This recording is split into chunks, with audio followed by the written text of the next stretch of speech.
Hi foodies, first thing you need to do is to boil these potatoes. That's it. Just boil them in salted water. Then we're going to work on the paste. We're using this paste to seal the samosas. So it's just flour mixed with water. You can do this later or you can do it now. Set it aside and just whisk it again right before you use it. We're going to be using some lovely spices like cumin, fennel, garam masala. Everything will be listed in the description box below the video. And then in your pan or pot, you want to put some oil and butter. Then you're going to cook onion and garlic until it's fragrant. Once it's fragrant, then you add the mixture of spices and seasoning.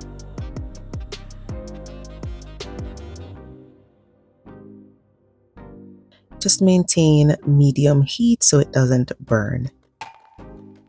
And then we're going to go in with grated ginger, some scallion, thyme leaves, and minced scotch bonnet pepper. Just stir these around for about a minute, and then all you need to do now is go in with the potatoes, okay? So once they're cooked, drain them and then mash them. You want some of the mixture to be soft and some to be rough because you want some of that texture, right? So it doesn't have to be perfectly smooth throughout. So crush some of it smooth and leave some of it, a rough kind of mash.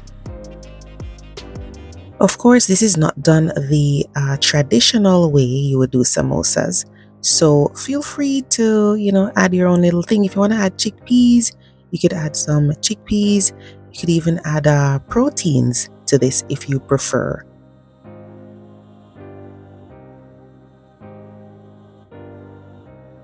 Try to maintain low to medium heat and stir in the potatoes. We're also going to stir in some green peas. And then when you mix everything together, you're going to taste and add more seasoning if you need it. This smells amazing, guys. And remember, as I said, you can add more ingredients here. You can add carrots, other vegetables, or you could add some chicken. I'm just keeping this vegetarian today. Spread the mixture out on a plate so it can cool quickly. And then we're going to put everything together in the tortillas.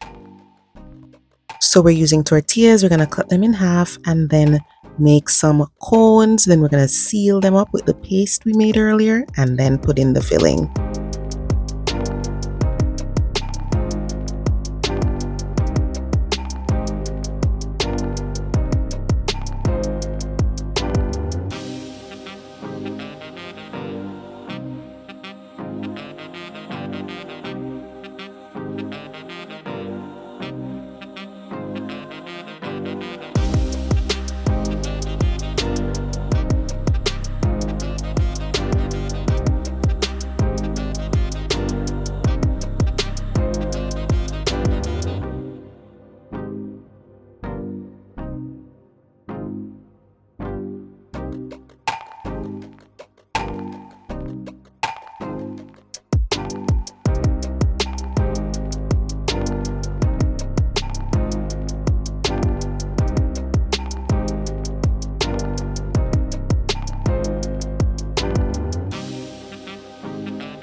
Feel free to have these with some yogurt sauce, or you could have it with tamarind sauce. I have a delicious tamarind sauce on the channel. I'll leave the link in the comments and in the description box for you.